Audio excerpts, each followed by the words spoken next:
In this video, you will learn how to replace hard disk in your laptop.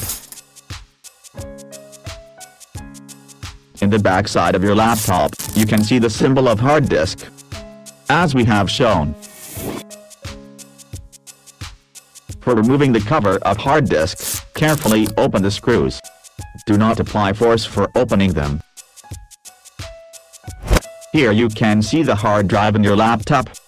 This is the connection area. Now carefully open the screws for removing your hard drive.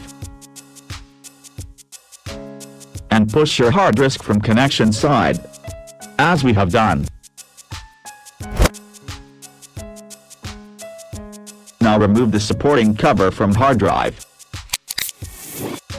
Open the screws.